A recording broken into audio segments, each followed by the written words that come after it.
Well, color, color, color. We're with Ellen. We're down at Egan Gardens. And Ellen, it is spring and we're full of color. We are full of color, and some of it's okay to make your garden full of color, and some of it should really wait. There's historical reasons for the tradition of April Fool's Day, but I think it's really about the fact that gardeners get fooled almost every year into planting too early, and then it freezes hard at night and it really damages what you planted. But we've got teasers here because they're just too pretty to not show people. So this is previews of coming attractions. We have begonias, all kinds of begonias. Solenia begonias. They've become real favorites because they can go either in sun or in shade, and perfectly happy either way. Masses of color all summer. More resistant to mildew than a lot of kinds of begonias are. You really can't go wrong with the Solenia. And new over the last couple of years are the Iconia begonias. They're a little more upright than the Solenias.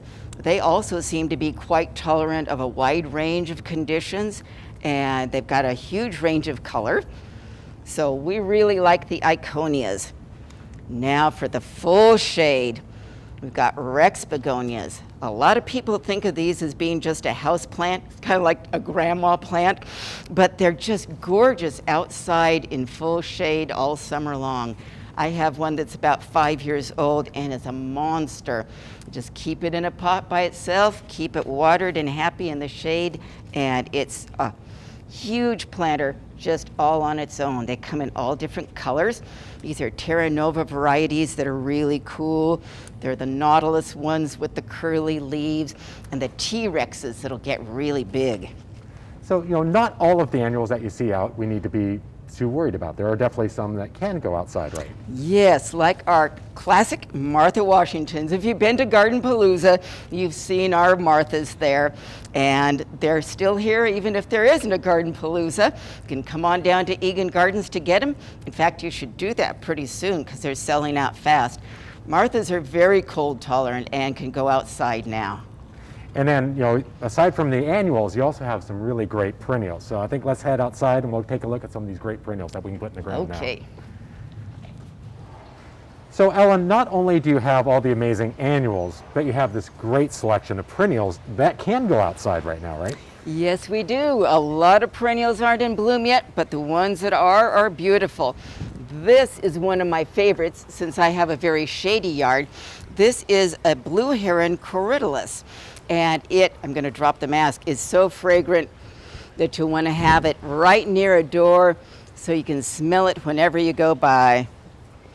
Beautiful blue plant for the shade. For out in the sun, we have Harmony anemones. These are 100% hardy. A lot of anemones you can't quite count on, but these will be back every year. Wonderful cut flowers with those great big poofy flowers. And good old-fashioned Columbine in reds and yellows and blues and purples. Just the easiest thing there is to grow.